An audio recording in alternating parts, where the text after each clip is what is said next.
I was so excited for our vacation, but my boyfriend just confessed to cheating on me last night. I want to believe it was a one-time mistake and enjoy our trip together, but I don't know how. I, 30 female, have been in a seemingly happy relationship for a little over 3 years. My boyfriend, 32 male, is wonderful. We have lived together for about 2 years, rarely ever argue, we have so much in common and honestly he is my best friend. I love him and know that I want to marry this man. He flew to his hometown yesterday. I flew down this morning and we are both catching a plane in the morning to go on vacation together for 6 days with 2 other friends of ours. Everything is paid for and cancellations are not possible this last minute. I've been in our hotel room bawling my eyes out and dry heaving for the past 2 hours. I Ubered from the airport and when he came down to help me with my bags I immediately knew something was wrong. He looked like hell and was visibly nervous. Once we got into the hotel room he started tearing up and told me he had something to tell me, that he knows I'm going to leave him but he can't keep a secret like that from me. He explained how he and a few of his childhood friends all went to a bar and he ran into a girl he went to college with. They never made love but did go on a few dates almost 7 years ago. She invited him and a group of other people back to her house where they all proceeded to get drunk and do booger sugar all night. I know about the occasional use of this, and just catch up. Basically he and the college friend ended up making love and then she drove him to our hotel early this morning. He hasn't talked to her since and swears that it means absolutely nothing. He said she's not even attractive and that he was just messed up. He says it was a big mistake and is begging for my forgiveness. A huge part of me wants to ask for every last detail but I'm scared to know that there is potentially more to the story. I don't know. I want to forgive him and enjoy our time away but I truly don't know how. Are there such occasions where you really can't help yourself and it really was a spur-of-the-moment mistake? Or is there something hidden beneath the surface and my happy relationship has been anything but this whole time? Update: after basically begging him he told me the name of the girl and reached out to her. I called her and put her on speaker so we all 3 could talk. Unfortunately, I'm learning the situation was much worse than the story originally told and I will be on a flight home in a few hours. This other girl is not unattractive. The lovemaking was not protected. He and her had been flirty the entire 3 hours before they finally made love. Hand-holding, sitting on his lap, making out a lot. He went down on her and basically the lovemaking lasted quite a while with various things being done. Not like the coked out unpleasant quickie I was told about. I feel like I want to die. Second update: first I would just like to say thank you to everyone who has commented or messaged me.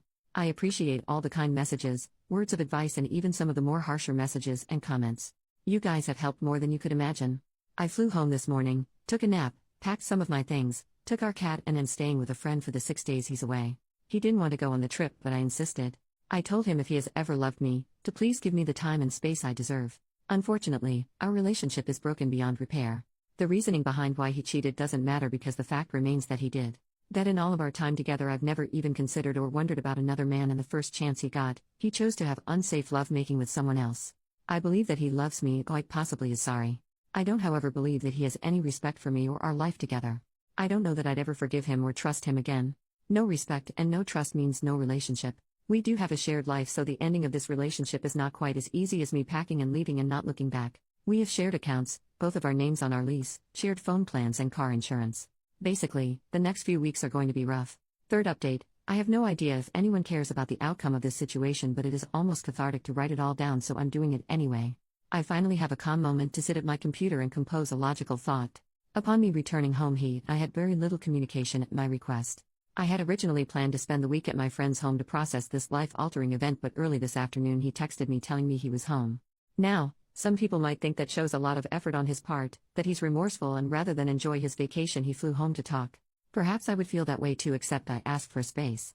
I told him that if he had ever loved me he would give me time alone. He couldn't even give me that. I agreed to meet with him at our apartment to talk. I only wanted to talk about and sort out all the details. Our finances, home, etc. We agreed on paying to break our lease, to stay on the insurance policy and phone plan together for now but unenroll autopay so we're able to make our payments separately. I also asked for him to reimburse me for what I paid towards the vacation from hell. I wanted to wrap things up enough in that moment to where I would have to see and speak to him as little as possible. I know that some communication in the future will be inevitable but right now I can't deal with it. I told him he can stay in our apartment and we have to leave. I packed some more of my things and left. I don't know if he looked upset or if he was crying. I honestly barely heard anything he had to say because I was so enraged at the person in front of me, a complete stranger. I don't know if the past 3 years were all a lie. I don't know if he has cheated before or that he would cheat on me again. All I am sure of is that he was capable of lying and cheating now. I refuse to be another cautionary tale of a woman who loved someone more than herself so she forgave a cheater only to be cheated on again.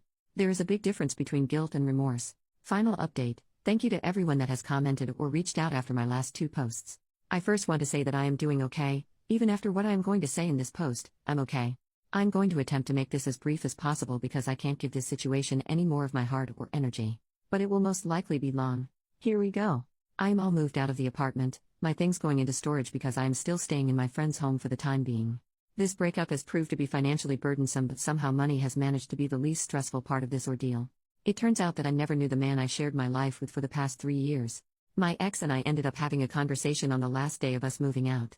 He seemed apologetic and sad and asked if we could talk. He said that he loves me, that he will always love me, and he wants us to stay together. He apologized and said he would stop bull crapping, no more lies. I didn't feel the need to have a conversation, but I did have just one question. I asked him why. I never could have imagined in a million years that he would tell me that the reason he cheated was because I miscarried 6 months ago. Especially because of how supportive and loving he was during that period in our lives, I felt blindsided and betrayed. He said that he knows that it was not my fault, that there was nothing I could have done differently, but it had caused him to resent me. That he was angry. He said he knew how this sounded, which is why he never talked to me about it. He didn't want to hurt me, haha. I of course at this point felt sick. My heart hurt in ways I never knew possible. Even the death of my father did not hurt in ways his words and actions were hurting me. Here is this man that I have unconditionally loved and supported for over 3 years. I was his biggest cheerleader in life, encouraged him to be his own person and to still live his own life. I wanted him to be happy. We never went to bed mad at each other, we never called each other names, we never not kissed each other goodnight or goodbye in the morning. Our relationship seemed great, and yet he's telling me for the last 6 months he has resented me, borderline hated me at times. He admitted to downloading Tinder and chatting with women over the last 6 months. He swore that it never became intimate up until the night he cheated, and that was only because they had history. I have no clue if that is true. Honestly, I don't care whether or not it is. The cheating is minimal compared to the words he just spoke. We were both crying, and I handed him my keys for him to turn in.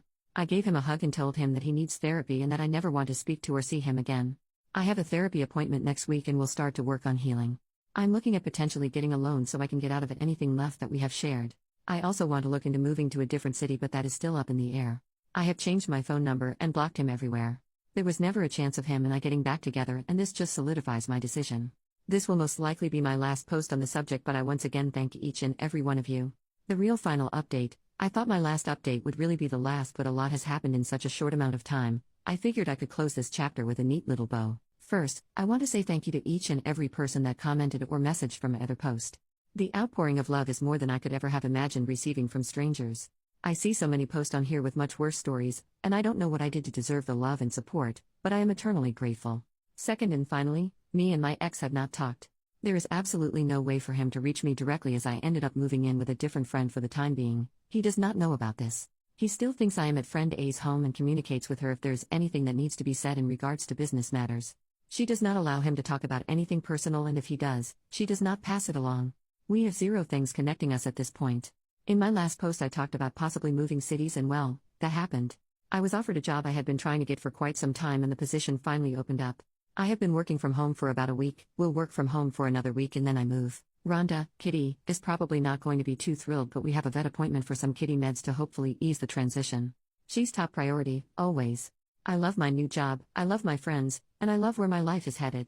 I wish nothing bad for my ex and have no ill will towards him, and truly hope he can find peace in his life. Often what we lose is nothing compared to what we gain. It's just getting past our human ego and being able to see it.